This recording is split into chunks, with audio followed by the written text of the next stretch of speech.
I'm like, what's the dream of? What's the hope in? What's the doubt for? Live to no end. This is living. The life I've been given is a gift. If I'm a living, I'ma live it to death. So what's the dream of? What's the hope in? What's the doubt for? And live to no end. This is living. The life I've been given is a gift. If I'm a living, I'ma live it to death. Yeah. What's going on, everybody? Welcome to the podcast studio. My name is Jamie Cheerio, and I'm sitting here with Miss Kasia Staniewski. Hello, everyone. Thank you so much for coming in. Excited to have you here. And you're out in Charleston, South Carolina, correct? Yes, I am. That's awesome. And how long have you been with FFL? Ooh, I'm approaching right around the 6-month mark now. 6 months. Okay. And tell us a little bit about your background.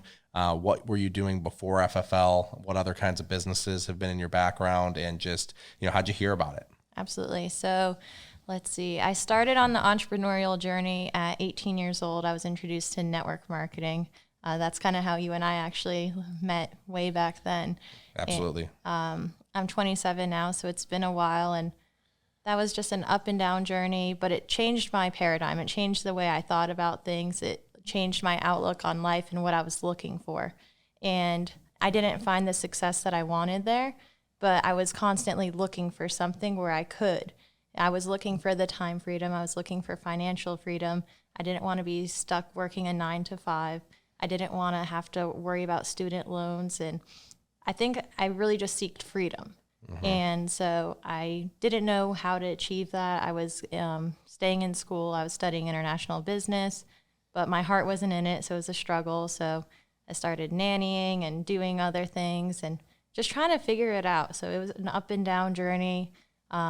Tried several different jobs, several different network marketing ventures. I looked into e-commerce, real estate, and then in the middle of real estate, I got a call from a friend that they had found something. And this was a friend that's found many things. Mm-hmm. And so I was a little skeptical. And when I heard about FFL, I got really excited. And the kind of excitement that I hadn't been in such a long time. And it kind of reinvigorated that feeling of hope, something that I had lost for many years. And so I took a look at it and, well, I watched all the videos for about 3 days straight. And after that, I decided that I was going to take a serious look at this and went ahead and got my license and stopped everything else. I love it. That's incredible. And we're happy to have you here. And you said you nannied, so you watch basically children full time. What age kids? So I worked with a couple different families. I worked with twin boys. I started with them when they were 1 year old. They're now 8. Okay. I was with them for 6 years. And then another family initially, it was a 1-year-old boy. And then as time went on, now they have 3 kids. I still keep up with them, but it's not really the life I want to live. One day I want to have my own kids, and I don't ever want to have to work a job where after spending so much time raising someone else's kids, I don't want to not be able to raise my own, if that makes sense. No, that's powerful. So what was it about FFL that you saw that was different than some of the other businesses that have been brought to you in the past where you said, hey, this might actually be it? It was real. It was real in the sense that I could do it on my own. I didn't need anyone else, but I could also work with my friends. I can work with others. So the opportunity to build a team if you wanted to, but you weren't required to. Absolutely. Because, our shared background, network marketing, direct sales, if I don't have a bunch of influence within my social network, mm-hmm. I am probably not going to build a big business in network marketing. I'm dependent on my friends and family supporting me from a customer perspective, as well as joining the business and sharing it with their friends and families too. That's that business model. But here you're able to come in and learn a skill set. And if you want to, just go to work. You don't have to tell a soul in the world. And you don't even have to, approach your friends and family about buying insurance, let alone selling insurance. You can just say, hey, I got some leads here. People who've raised their hands saying, hey, I'm looking for insurance, and I can call them. That's such a powerful, amazing thing. So what was that transition like for you from previous businesses where it's all about who do I know and who do they know, friends and family model, to coming into a business, first time working leads, and now going to a stranger's home? I know that's something that was a little nerve-wracking for you, and that's something that's probably gotten a little bit easier. Mm-hmm. What was that like when you first got started, and kind of how do you feel about it now? So it was a little bit of at first, I was really excited about the leads because I realized that I had an endless supply of leads, that I didn't have to talk to my friends and family. So there was never a fear of, oh, what if I'm not able to, get a policy through this? If I can't protect this family, well, it's on to the next, it's on to the next. And so that was a good feeling because I never needed anyone. I could do it all myself. But I was a little intimidated at, the expense, the cost of what it would take. I had never, been a true business owner before. Never truly was 1099. So dealing with those expenses was a little nerve-wracking at first, but I just had to make a mindset switch. And then I still remember my first in-home. I set the appointment and I was really excited. I had my first appointment, and the whole drive there, I was like, oh my gosh, I'm going to this person's house. I have no idea what I'm doing. I just watched, was trained on how to do an in-home an hour ago. Like, I'm on my way to this house because I just kind of jumped into it. I was so excited. And I mean, I failed my way through the appointment. And I got to the point of where I was closing, and they just said, okay, where do I sign? So you sold your first policy that you sat with? Yes. It was amazing. That's such a wild feeling because there's people in this business that they just raise their hand and they say, I'm looking for what you have to offer. And if you come in just even with not a lot of knowledge, you don't need to have a fancy presentation. Hey, Bob, Mary, if you die, the insurance pays out. Does that make sense? Okay, perfect. Here's a couple of options. Which one makes the most sense? And they pick one, and then they get up to go get their driver's license and their banking information. You're like, oh my gosh, I just did it. It's just like, it's the wildest feeling in the world because you didn't have to twist their arm. They were looking for it. They picked. You facilitated their order. Absolutely. And I remember her telling me to this day, I asked her, why she was looking into life insurance, and she told me the story about her sister passing away over the summer, and all of her siblings were fighting over who was going to pay for the burial, and they had to come out of pocket because they couldn't find the life insurance policy that might have existed, but no one could find it. So she had to pay for it all, and she didn't want to put anyone through that. And that was kind of that moment that I realized that this is real, this is something that matters, and I'm really helping these families. And, all I did was pick up the phone and call the people that asked for our assistance. That's awesome. So if you're talking to anybody who has a similar background to you, because you came in here and, we're not going to talk specific numbers, but what you were making as a nanny, and then you come here and you help, 3-4 families in a week, and, you're earning more than what you're earning as a nanny. That's a powerful thing. So now kind of the light bulb went off for you, the door open. It's like the mind once expanded can't go back.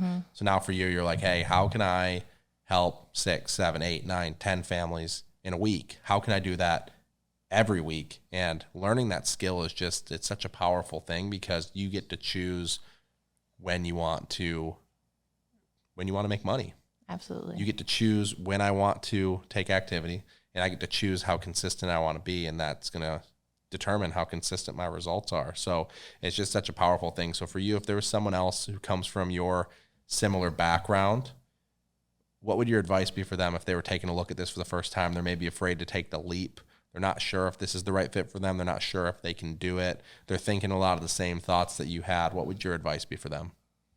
Well, for me, I started part-time. My first 30 days, I decided I'm going to, I ran appointments, I think, 3 days a week. That's what I did. Well, I dialed one day, ran appointments 2 days a week. And then I still nannied the other days. And I didn't want anyone to know that I was trying insurance. I didn't want the naysayers and all the negativity around me because I wanted to give this a fair chance. So I knew that, it was just going to be me doing this, and if it panned out, then they'd find out eventually. So in that first month, I was able, the first family I sat with, I protected, and it continued from there. So I was quickly able to realize that this was a better option for me financially for my time. And so if someone's looking into this, it's okay to, I started my first 30 days, I started part-time, and that built my belief and my confidence that I could take the leap and go full-time into this. But really what made the big difference is I did a lot of the research and I asked a lot of the questions, and I really appreciated the transparency that everyone had, because, no one was going to pull my leg. They were going to tell me exactly the truth. They were going to tell me that it was hard. They were going to tell me the times that you got hung up on or cursed out or porched, because, that's just part of the business. But what we do is important, and we do have a lot of, sweet clients, and we meet a lot of really cool people. And so for me, I think that I was able to just watch the podcast, hear so many different perspectives, and realize that everyone ultimately was saying the same thing, is that if you put in the work, you do the training, you make the dials, like, this could really work for you. And so I gave it a fair chance, and here we are. Here we are. Last couple things we'll really touch on. You've had some hard days in the field. Oh man, yeah. And you've had some hard days on the phone. What are some pieces of advice that were maybe given to you by the people you've worked with that helped you get through some of those hard days? And what would be some advice you'd be given to someone, maybe a new agent watching this, who maybe had a really hard dial day or a really hard day in the field? That's a great question, Jamie. So, because I've had a lot of those, and the biggest thing was don't give up, because there are peaks and valleys in this business. And so I've had really great days and I've had rough days, and there's moments where, you question yourself, but you can't let the doubt creep in. You have to keep your eye on the prize and keep going, keep making the dials, go to the next appointment, always go to your last appointment. How many times, you have 8 appointments in a day, 7 no-shows, and then you help that last family and everything was worth it. Suddenly, none of that negativity, none of the bad things that ever happened matters, because you overcame it all. So it's really just about overcoming it. And I've noticed that my skill set has improved from, on dial days, let's say a call doesn't go very well. I used to have to take a couple minutes to kind of decompress. Yeah. But now I'm like, okay, it's fine, on to the next. And it's all about just who can I help? And I'm not worried about the people who don't want to talk to me. And you've been a huge participant in our Living Hope Live Dial team. That's something every single dial day, you're on there, camera on, unmuting as much as you can. And your goal is just getting better. So anybody who's out there is wondering, like, okay, like I see that there's this business, there's this opportunity. I see I can call leads, but like, I'm just like afraid that like, I don't know if I can do it. I don't know if I can actually be as good as some of you guys on the phone. Well, guys, I wasn't good on the phone. Kasia wasn't good on the phone, but we put ourselves out there to get better, to get feedback. And our live dial team is one of the best ways that you can do that. You can unmute, you can listen to top producers, dial their leads and hear exactly what they say and how they say it. So for you, how powerful has live dials been? And what would you say, how much better have you gotten because of it? Live dials has changed everything for me. When I first started, I was hand dialing, by the way, because I didn't want to spend the money on phone burner because I was afraid of spending money. Yeah. But I quickly learned that I was losing money by not having, using resources like that.